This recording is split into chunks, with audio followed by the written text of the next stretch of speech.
यो ती कारुणिक मनहरूको कथा हो जसको जीवन कुनै दिन नदी किनारको जंगलमा झरी र तुसारो सहँदै बित्यो। शिक्षा स्वास्थ्यको त कुरै छोडौं, अभावको आँधी थियो घाँस बाँस र कपासमा समेत। आशा कतै थिएन। तर अहिले के छ त यहाँको अवस्था? आउनुस् यो प्रश्नको उत्तर खोज्न हामी पनि त्यतै जाउँ।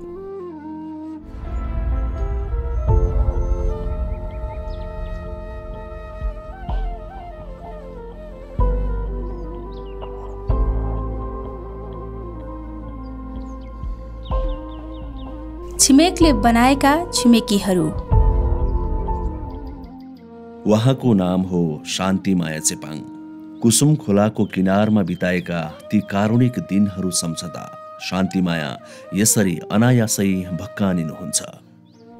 बच्चाहरू सधैँ हामीसँग अब नुन तेल खान पैसा त हुँदैन हामीसँग, छिमेकीमा तपाईँसँग छ कि भनेर मन पर्छ। अब झुप्रो थियो, अब 5वटा खरमुटाले अब घर पुग्थ्यो, अनि त्यही भित्र सुत्थ्यौँ। एउटा गुन्देली यस्तै गुन्देली थियो, अनि गुन्देलीमा चलाएर सुत्थ्यौँ। चिन्थ्यो, रातभरि बस्थ्यौँ यसरी प्लास्टिक सारेस्टी ओढेर 5-7 ओढेर बस्थ्यौँ। कख्याएर सुताथ्यौँ छोराछोरी चाहिँ। अहिले पनि रुन मन लाग्छ, किनकि पहिला चाहिँ एकदम सङ्कष्ट अवस्था। तर अहिले शान्तिमायाको जीवनले काँचुली फेरेको छ।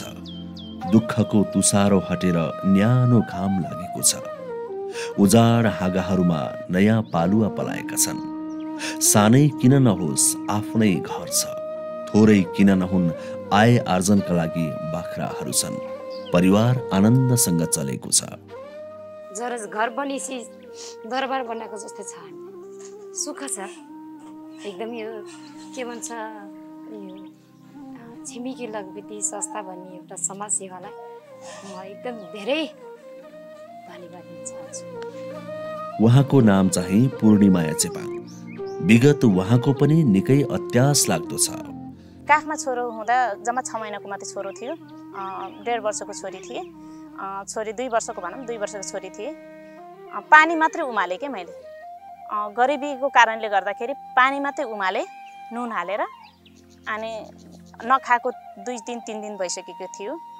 अनि मैले पानी उमाल्दै त्यो नानीलाई दिन्थेँ। अनि नानीले एक दिन त मैले 2-4वटा चामलको गेडो देख्यो। 2-4वटा चामलको गेडो त्यो पोको पारेको त्यो चामलको गेडो मैले पानीमा हालेँ, उमालेँ। अनि त्यो पानी उमालिसकेपछि मैले त्यो 4वटा गेडो मैले बाबुलाई खुवाएँ। पानी मात्रै दिँदाखेरि ठुलो छोरीले मलाई प्रश्न सोधेको थियो, मम्मी मलाई त चामलको गेडो खोइ भनेर भन्थे। अनि मैले भने, नानी तिमी त ज्ञानी छौ, हेर न कति मिठो छ भनेर मैले पानी पनि पियाउनु लाग्यो। अनि तर हो रहेछ भनेर पानी त नुन लाग्दो भयो। अनि पानी पिएर नानीले सन्तोष गरेर बस्यो। त्यसो गर्दै म 62 सालमा यता माडी आइसकेपछि, माडी कुसुम खोलामा पुगिसकेपछि त्यहाँ पनि धेरै सङ्घर्ष भयो सर। मान्छे चिनेको छैन, साउ चिनेको छैन, आफूसँग आर्थिक छैन, पैसा छैन। त्यहाँ बस्दा पनि धेरै सङ्घर्ष। 3 दिनसम्म भात खाएन सर। 3 दिनसम्म के खायो भन्दा साग खायो के, टाँकीको साग। टाँकेको साग खायो कि त्यो टाँकेको साग मात्रै खाँदै बस्दाखेरि नानीले भने, भात खानु पायो भने कस्तो हुन्थ्यो मम्मी भने। यस्तो कारुणिक विगत भोगेकी पूर्णिमाया चेपाङ अहिले यो सुन्दर घरमा बस्नुहुन्छ। उहाँको आफ्नै व्यवसाय अर्थात् घरमै किराना पसल छ। उहाँ अघिल्लो कार्यकालमा निर्वाचित नगर सभा सदस्य पनि हुनुहुन्थ्यो। पूर्णिमाया सफलताकी एक ज्वलन्त नमुना बन्नुभएको छ। त्यो दुःखद विगत अहिले बदलिएको छ एक सुखद अनि सुन्दर वर्तमानमा। अहिले धेरै राम्रो छ सर। महलमै बसेको जस्तो, अहिले त महलै हो नि सर। अहिले हामी गरिबी भने, तर कमाइ आफ्नो स्रोत आय स्रोत नभए पनि सर हामी चाहिँ अहिले गरिबी भने महसुस गर्दैन। हाम्रो बाख्राको खोर्छ यत्रो हामी धनी हौ, हाम्रो घर छ हामी धनी हौ, हामी महलमा बसेको छौँ भनेर नै सोचेको छ सर। शान्तिमाया र पूर्णिमाया प्रतिनिधि पात्र हुन् माडी नगरपालिका वडा नम्बर 9 को चेपाङ बस्तीका। उहाँहरू जस्तै 365 जनाको मुहारमा यो खुसी ल्याउने काम गरेको छ छिमेक समाज सेवा संस्थाले, जसले यहाँ यी 73वटा मध्ये 36वटा घर निर्माण गरिदिएको छ र आय आर्जनका ढोका खोलिदिएको छ। चितवन राष्ट्रिय निकुञ्जभित्र लामो समयदेखि बसोबास गर्दै आएका चेपाङ समुदायका परिवारलाई निकुञ्ज प्रशासनबाट ऐन अनुसार वन क्षेत्रमा बस्न नमिल्ने भनी हटाइएपछि माडी नगरपालिका वडा नम्बर 9 साबिक अयोध्यापुरी गाविसको राईटोल सामुदायिक वनमा स्याउलाको छाप्रो बनाई कष्टकर जीवन बाँच्न बाध्य बनेका थिए यी परिवार। हाल बागमती प्रदेशका सांसद समेत रहेका तत्कालीन माडी नगरपालिकाका मेयर ठाकुर प्रसाद ढकालको पहलमा जग्गा उपलब्ध गराई 50% घर नगरपालिकाको तर्फबाट र 50% घर छिमेक समाज सेवा संस्थालाई बनाइदिन अनुरोध गरिएपछि छिमेक समाज सेवा संस्थाको सञ्चालक समितिले संस्थाको सामाजिक उद्देश्य अनुरूप रहेको हुँदा संस्थाको आफ्नै स्रोतमा 50% घर निर्माण गर्ने गरी यो काम सम्पन्न गरिएको हो। त्यो बस्ती र त्यहाँका सबै उदाहरण मलाई गर्व लाग्छ, मलाई आफूलाई गर्व लाग्छ, किनकि म एउटा जनप्रतिनिधि भनेको जनताले हामीलाई भोट हालेर जिताउने भनेको जनताको सेवक बन्नको लागि हो। त्यहाँको अहिले त्यहाँ पुग्दाखेरि जनता मलाई देख्दाखेरि जुन खुसी चाहिँ नि व्यक्त गर्नुहुन्छ अनि त्यसले आफूलाई गर्व हुन्छ। मैले जनप्रतिनिधिको हैसियतले जो काम यहाँ गरेँ भयो त्यसले गर्दा नै उहाँहरू अहिले ह्याप्पी हुनुहुन्छ। त्यो नै मेरो कर्तव्य थियो भनेर म चाहिँ मेरो आफ्नो कर्तव्य चाहिँ नि पुरा गरेको मैले बोध गर्दछु। त्यो आनन्द आउँछ। त्यहाँ सानो कुरो पर्दाखेरि पनि छिमेकको चाहिँ नि उपस्थिति छ। त्यहाँ के सहयोग गरिदिनु पर्यो भने अहिले अप्ठ्यारो पर्दाखेरि फोन गर्ने एउटा छिमेक समाजसँग फोन गरिसकेपछि हाम्रो समस्या हल हुन्छ। एउटा बाख्राको खोर थप्न पर्यो भने छिमेकलाई फोन गरेपछि हाम्रो बाख्राको खोर थपिन्छ होइन। यहाँ चाहिँ नि एउटाको बाख्रो मरिहाल्यो र त्यहाँ बाख्रो थप्न पर्यो भने छिमेकलाई फोन गरेपछि हाम्रो यहाँ बाख्रो थपिन्छ। त्यो एउटा आशाको चाहिँ नि दियो बनेको छ छिमेक भन्ने चाहिँ नि मैले त्यो अनुभूति गरिरहेको छु। त्यहाँको जनताले पनि त्यही अनुभूति गरिरहेको हो। यही तीतो विगत अनि त्यसमा भोगेका चिसा अनिदा रातहरू र भोका दिनहरू सम्झदा भावुक बन्छन् चेपाङ बस्तीका बासिन्दाहरू। तर त्यो विगत अहिले बदलिएको छ न्यानो उज्यालो अनि आय आर्जनमूलक यो सुन्दर बस्तीमा, जहाँ अहिले न बर्खामा छानो चुहिन्छ न हिउँदमा शीत चुहिन्छ, न गिट्ठा भ्याकुर खोज्दै दिनहरू बिताउनु पर्छ न जङ्गली जनावरको त्रासमा रातहरू बिताउनु पर्छ। यहाँ केवल फक्रन्छन् यी सुन्दर मुस्कानहरू।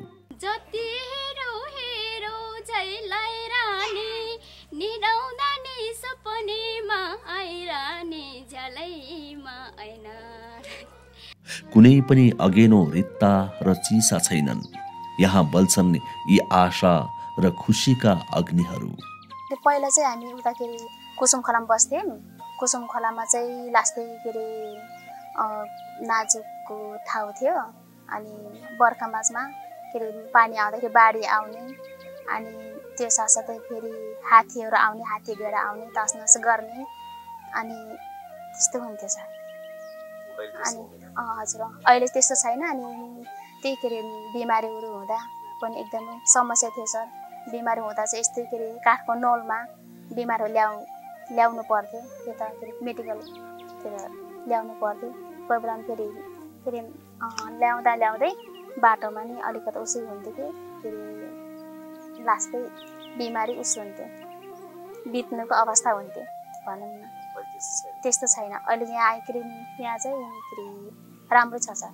त्यस्तो पीडादायी विगत बेहोरेका यी बस्तीवासीहरू अहिले आफ्ना नानीहरू यसरी किताब कापी च्यापेर स्कुल गएको देख्न पाउँदा मनैदेखि फुरुङ्ग हुन्छन्, जसले बिर्साउँछ विगतका सबै व्यथा अनि जगाउँछ उज्यालो भविष्यको एउटा इन्द्रेणी किरण। बच्चाहरू स्कुल लाने अनि हामी के आखिर के परिहाल्यो भने अनि हेल्पोस जानलाई नजिक चाहिँ यहाँ धेरै राम्रो हो। अब कुसुम खोलामा हुँदाखेरि त टाढा थियो भने जस्तो हामी इमर्जेन्सी पर्दाखेरि हामी केही साधनहरू मगाउनु पाउने थिएन। कुनै मान्छेहरू लाँदा बाटोमा मृत्यु हुने त्यस्तो भइरहेको थियो। यहाँ आएर त अब एक स्टेप त हिँड्नुपर्छ नि, अनि त्यहाँदेखि त हामी जानु पाउने भयो। अनि त्यसको चाहिँ सुविधा एकदम राम्रो हो। हरेक सफलताका पछाडि चुनौतीपूर्ण कथा त हुन्छन् नै। तिनलाई चिर्न आवश्यक पर्छन् सकारात्मक इच्छा शक्ति अनि सामाजिक एकता। छिमेक समाज सेवा संस्थाको बस्ती निर्माण गर्ने दृढ इच्छा शक्तिमा होस्टेमा हैसे गर्ने स्थानीय तह पनि धन्यवादको पात्र बनेको छ। म जान्छु बेला बेलामा, त्यति बाक्लो गरी जान त सकिया छैन। अहिले म अलि अरू काममा यतातिर नि व्यस्त छु, तर बेला बेलामा जान्छु उहाँहरूलाई परेका समस्याहरू, जस्तै खानेपानीको समस्या छ अहिले पनि त्यहाँ। अहिले अब बजेट परेको छ, हामीले के अरे प्रदेश सरकारसँग अनुरोध गरेर त्यहाँ खानेपानीको लागि बजेट परेको छ, हामी तत्काल त्यहाँ खानेपानीको पनि काम गर्दैछौँ। खुसी लाग्छ, छिमेक समाजले हामीलाई सहयोगै गरेको हो जस्तो लाग्छ। दयनीय दर्दनाक अवस्थामा थियो र त्यही अवस्थामा संस्था अनि नगरपालिकाको एउटा छलफलमा एउटा सहकार्य गरेर अघि बढ्ने, संस्थाले पनि यसमा चाहिँ नि त्यो अवस्था देखिसकेपछि यो बस्तीप्रति एउटा करुणा जागेर आयो र पालिकाको आग्रहलाई चाहिँ स्वीकार गर्दै पालिका र संस्थाको साझेदारीमा एउटा सुरक्षित आवास बनाउने भन्ने खालको सहमति भयो र यी घरहरू सुरु भए। हिजोको त्यो चावडा किला ठोकेर खर पराल राखेर बसेको चाहिँ त्यो घरै भनौँ, त्यो घरको मान्छे अहिले यतिको सुरक्षित आवासमा बस्न पाउनु भनेको एउटा समुदायको लागि अवसर र जिम्मेवार हिसाबले चाहिँ एउटा आफ्नो भूमिका निर्वाह गर्ने कुरा र संस्थागत हिसाबले समुदायको पीडमा, समुदायको दुःखमा पनि संस्था एउटा सहायक बनेर सहयोगी बनेर आउन सक्छ भन्ने संस्थाले दिएको उदाहरणीय यो कार्यप्रति म संस्थालाई हार्दिक नमन र धन्यवाद ज्ञापन गर्न सक्छु। यो परिणामको पछाडि विगत पनि त्यत्तिकै सक्रिय थियो जति वर्तमान छ। हैन, छिमेक समाजका साथीहरू आउनुभयो, पटक पटक आउने, यहीँ बसेर काम गर्ने, हैन, कोअर्डिनेसन गर्ने कुराले हामीलाई पनि सहज बनायो। मलाई अब उहाँहरूप्रति त अब यो धन्यवाद दिएरै नसकिने त्यो खालको चाहिँ काम योगदान भएको हो। त्यसमा नगरपालिका प्रदेशले पनि जुन एउटा लगानी गर्यो, लगाव गरेर केही न केही गर्नुपर्छ भन्ने कुरा आयो, त्यो कुरा राम्रो थियो। अहिले पनि त्यहाँ म कतिपय उसमा त्यहाँ जान्छु, जाँदा कम्तीमा त्यो बेलामा यतिको त्यो जङ्गलमा बसेका मान्छेहरूलाई ल्याएर, हैन, त्यो खालको चाहिँ पीडित मान्छेहरूलाई ल्याएर जङ्गलमै गएर कन्दमूल उ गर्ने, दिनभरि जङ्गलमा बिताउने मान्छेहरूलाई ल्याएर अहिले त्यहाँका विद्यार्थी स्कुल आउँदा त्यहाँका चाहिँ सरसफाइ यो सबै कुराको व्यवस्थापन गर्दा अहिले पनि त्यहाँ गयो भने आनन्द लाग्छ। किन भन्दा त्यो आफ्नो कार्यकालमा भएको एउटा कुरो राम्रो बस्ती भयो र त्यो बस्ती अझै विकसित भएर कम्तीमा पनि त्यहाँ चेपाङ होमस्टे निर्माण भएर बाहिरबाट आउने आगन्तुक पाहुनाहरूलाई राख्न सक्ने त्यो खालको मोडलमा भइदियो भने अझ राम्रो हुन्थ्यो। घरहरू बने, अब झरीमा रुच्नु परेन, घाममा पोलिनु परेन, महिनै पछि छानो छाउने चिन्ता गर्नु परेन, तर बाँच्नको लागि आय आर्जन पनि त चाहियो।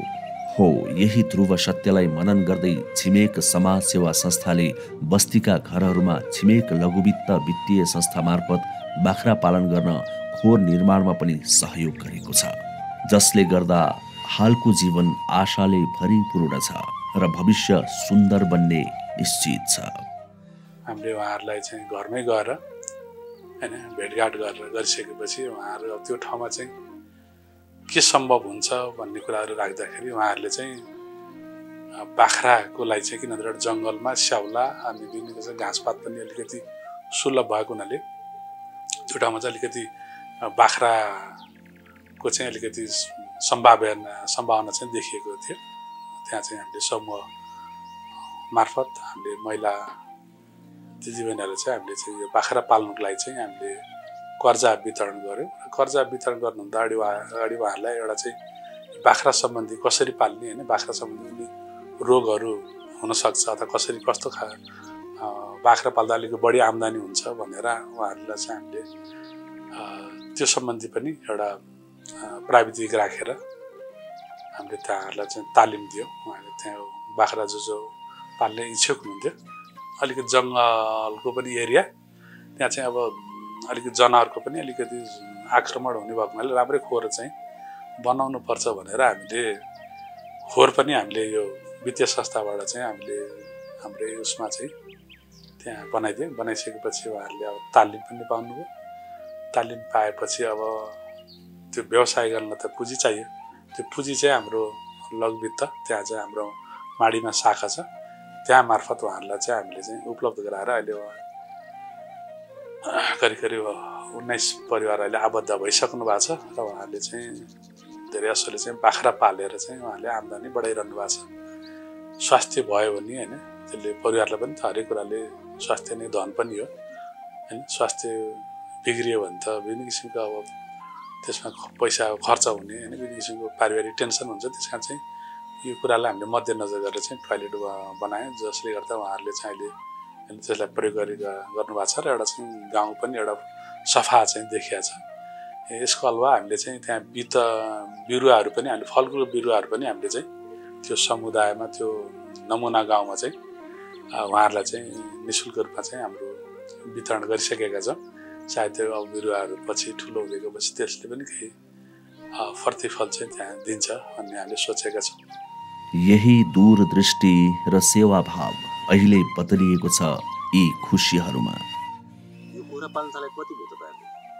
कुखुरा पाल्न थालेको अहिले सिधा 4 चोटि 4 पटक भयो।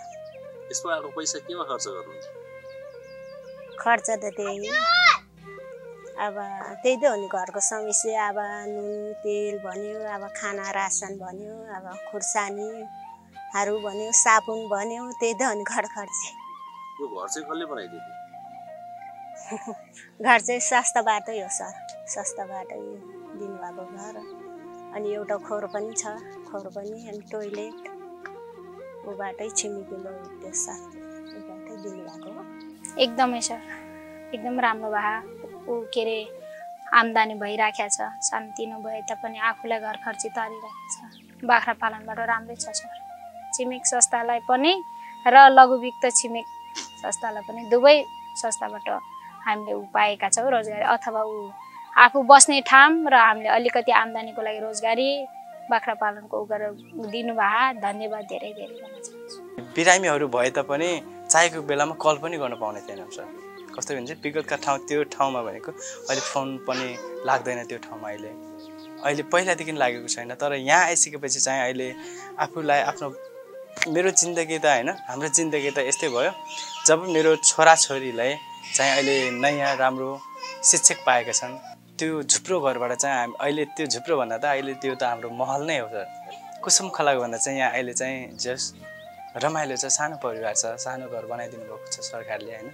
छिमेक समाज संस्थाले चाहिँ घर बनाइदिइसकेपछि चाहिँ जस यो सानो घरमा चाहिँ छुट्टै पहिलाको परिस्थिति र अहिलेको परिस्थितिमा धेरै राम्रो छ क्या सर।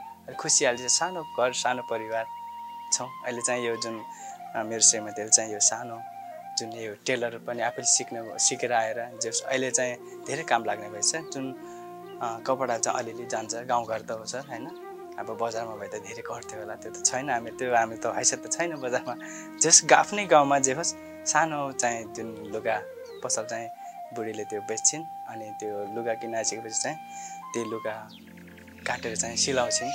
बस्ती नियाल्दै 62 वर्षका यी मनलाल प्रजाको यो सुन्दर सफा र आय आर्जनका विभिन्न उपाय अपनाइएको यो घर तथा बगैँचामा पुग्दा हामी थप उत्साहित भयौँ।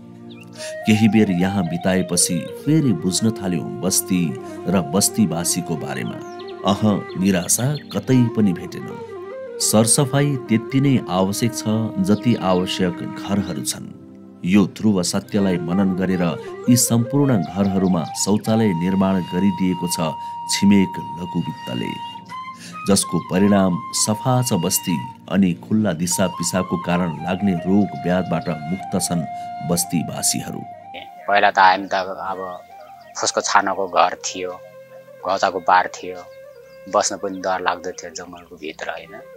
अनि पछि उहाँ सरहरू आएर यहाँ चाहिँ यतिको ठाउँमा उहाँहरूलाई धेरै दुःख लाग्दो ठाउँ रहेछ, बस्नको सुविधा रहेनछ भनेर उहाँहरूले चाहिँ हामी घर बनाइदिन्छौँ भनेर हामी मार्फत सहयोग गरेर तपाईँहरूलाई बस्ने 2 खथा घर बनाइदिन्छु भन्नुभयो। अनि उहाँहरूले घर पनि बनाइदिनु भयो। त्यसपछि फेरि टोयलेट पनि दिनुभयो। त्यो कारणले अहिले यो लाइनहरू पनि बाटोहरू पनि भएको कारणले हामीलाई धेरै नै सुविधा छ। पहिलाको हेरेर त धेरै नै राम्रो हो। उहाँहरूलाई धेरै धेरै मुरी धन्यवाद भन्न चाहन्छु। र उहाँहरूले अझै पनि हामी यहाँबाट अझै परिवर्तन हुनको लागि केही अझै सिकाउन उहाँहरूले सहयोग गर्नुहुन्छ भन्ने धेरै आशामा छौँ। हरेक अभियान र सफलताको पछाडि एउटा कथा त पक्कै पनि हुन्छ।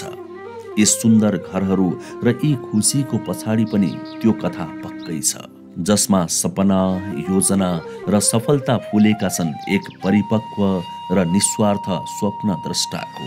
जसको नाम हो रामचन्द्र जोशी, जसले बस्तीहरू निर्माणमा योगदान मात्र होइन, चितवन माडीका थुप्रै विद्यालयमा आफ्ना माता पिताको स्मृतिमा व्यक्तिगत कोष समेत निर्माण गरेर विपन्न परिवारका बालबालिकालाई शिक्षाको उज्यालो प्रदान गर्नुभएको छ, जसमा कुनै पनि बाह्य सहयोग छैन। उहाँको आफ्नै व्यक्तिगत स्रोत यसमा प्रयोग गरिएको छ। त्यहाँको त एकदम भयावह स्थिति, खानेकुरा पनि केही थिएन। अब हामीले चाहिँ यसमा चाहिँ हामी पनि यस्तो दर्ना स्थितिमा गर्न पाउनुको खुसीको कुरा हो।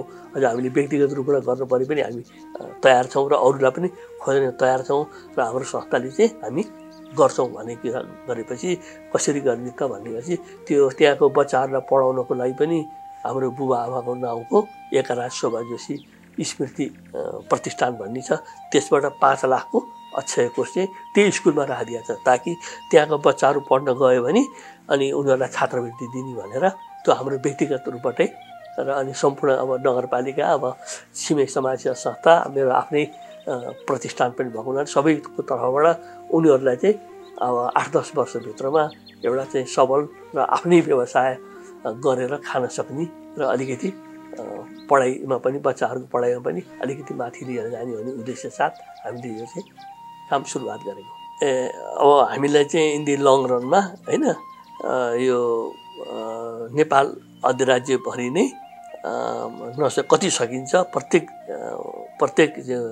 वर्षमा कम्तीमा 2टा होइन, सकिएन भने एउटा जिल्लामा भने पनि होइन, त्यो गरिब तथा विपन्नको लागि घर मात्र नभइकन आयमूल्य कार्यक्रम सहितको कम्प्लिट प्याकेजको रूपमा उनीहरूलाई चाहिँ दिएर उनीहरूलाई चाहिँ आत्मनिर्भर बनाएर आफ्नो जीविका पालन गर्न सक्ने बनाउने हाम्रो उद्देश्य चाहिँ रहेको छ।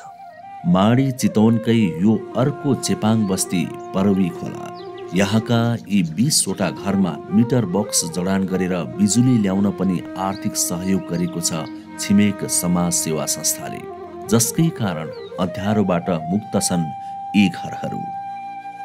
यी त केही उदाहरण मात्र हुन् छिमेक समाज सेवा संस्थाको ऊर्जाशील कदमहरूको।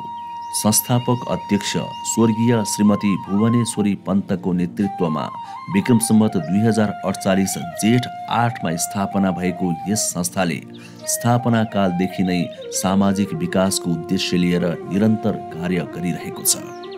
सुरुवातमा अध्यक्ष पन्तले मैतीदेवी मन्दिर वरपरका स्कुल नगएर मन्दिरमा खेलिरहेका बालबालिकाहरूलाई पढाउने व्यवस्था गर्नुभयो।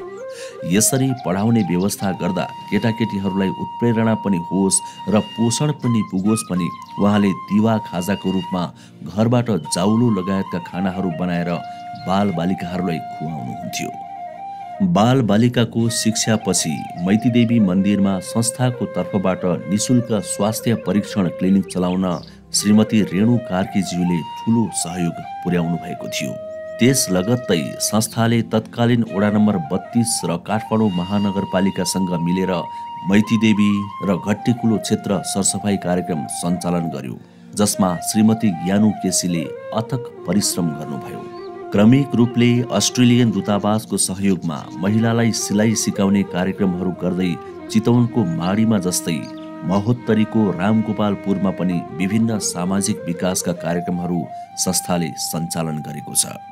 ठाउँ ठाउँमा घरबाट बोटा लिएर ल्यायो, पशुपतिसम्म पुग्थ्यो। मैले पशुपतिको पार्टीमा गएर पढाएको छु, हामी गाउँको पार्टीमा बसेर मैले पढाएको छु बच्चाहरूलाई लिएर है। त्यसरी सुरु गरे हामीले।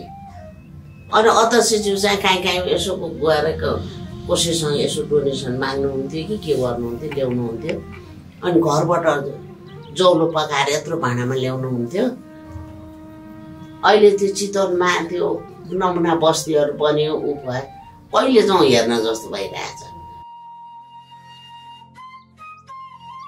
आशा, भरोसा र परिवर्तनको यो यात्रा निरन्तर छ र आगामी दिनमा पनि रहनेछ। यसको वृद्धि र विस्तारका लागि खाँचो छ यहाँहरूको यस्तै न्यानो माया र गहिरो साथको। हो, परिवर्तन सम्भव छ। छिमेक त्यसको ज्वलन्त नमुना बन्न तयार मात्र होइन, आतुर छ, जसले स्थापित गर्नेछ यस्ता अरू धेरै बस्ती र खुसीहरू।